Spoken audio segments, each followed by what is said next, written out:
The alarm screamed through the corridors of the Celestial Harrow. Captain Era Wind's blood turned to ice. She'd heard that sound only twice before in simulations, never in reality. The ship's AI spoke in its calm, detached voice. Critical radiation leak detected. Sector 7 containment breach. All personnel evacuate immediately.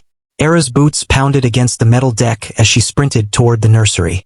The Harrow wasn't just a human vessel. It carried the Katherine, a species of furred, cat-like beings whose homeworld had been destroyed. Humanity had offered them sanctuary, and in return, the Katherine had shared their knowledge of quantum navigation. This mission was supposed to be a new beginning for both species. The nursery door hissed open to chaos. For Katherine cubs, barely able to walk on their hind legs, huddled in the corner, eyes wide with terror. Their caretaker, the elderly Katherine Serac, lay unconscious near the doorway, knocked down by falling debris when the initial explosion rocked the ship. "Come on!" Era shouted, scooping up 2 cubs. The smallest, Tivik, wrapped his tiny paws around her neck and refused to let go. The other struggled, claws digging into her uniform. The radiation counter on her wrist beeped urgently.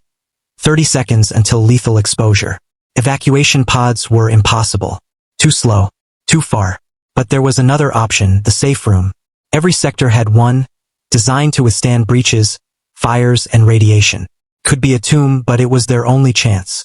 "Hold on to me," Era commanded the 2 remaining cubs, who scrambled up her legs like she was a tree. Their claws tore through her clothing, but she didn't care. 40 meters felt like a kilometer. Lights flickered. Steam hissed from ruptured pipes. Radiation levels surged. Era slammed her palm against the access panel of the safe room. The door groaned open. She dove inside, cubs clinging to her like burrs. She hit the emergency seal button. Reinforced steel slammed shut, echoing in her chest. Safe for now. The room was small, 3 by 3 meters, stocked with emergency supplies. Water for 2 weeks, nutrient packs, a basic medical kit, an oxygen recycler. Radiation shielding would hold indefinitely, but everything else had limits. The cubs whimpered, pressing against her. Tivik trembled, refusing to leave her side. Era stroked his soft fur, whispering, "We're safe in here. We're safe." She tried the comms panel. Static. Radiation had fried most systems. She was trapped, alone with 4 terrified children who depended entirely on her. Day 1. The cubs cried for Serac, for their families. Era held them all at once, forming a pile of fur and human limbs. She sang old earth lullabies her mother had taught her, songs of stars, oceans, and home. Tivik never left her side. He moved when she moved, slept curled against her chest, kneading her shirt like a heartbeat he could trust. Day 2. Hunger set in. The nutrient packs were human-designed. Dense, tasteless, but sufficient. She broke one into pieces for the cubs. They sniffed cautiously, rejected some bites. "I know it's not what you're used to," she said gently, demonstrating by taking a bite herself. Eventually, Tivik nibbled from her hand. The others followed. Day 3. The oxygen recycler ground against her nerves. Era's engineering training kicked in. She jury-rigged a fix from spare medical kit parts.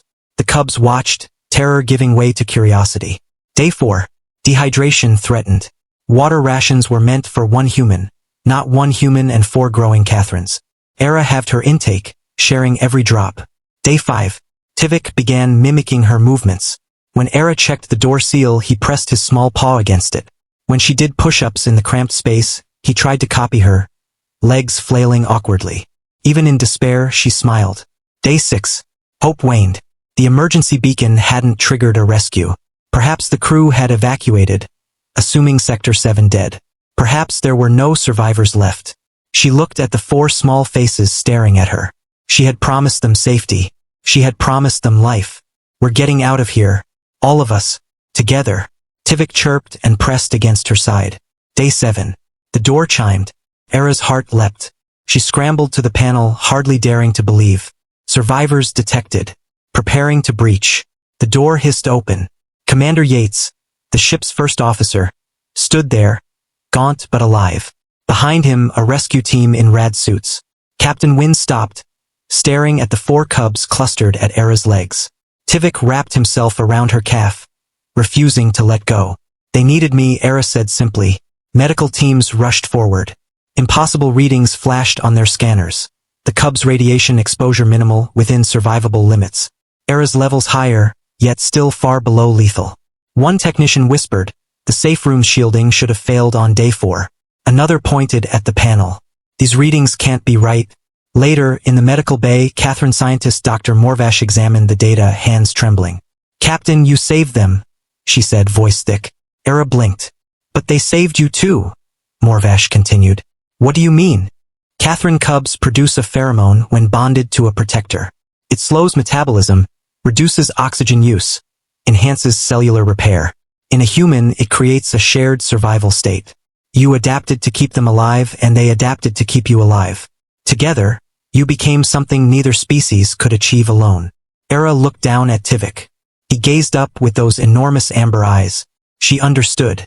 Humanity had given the Catherians sanctuary among the stars, but in that sealed room, over 7 impossible days, they had given each other something far more precious. Please follow my channel for more videos. One click from you can change my life.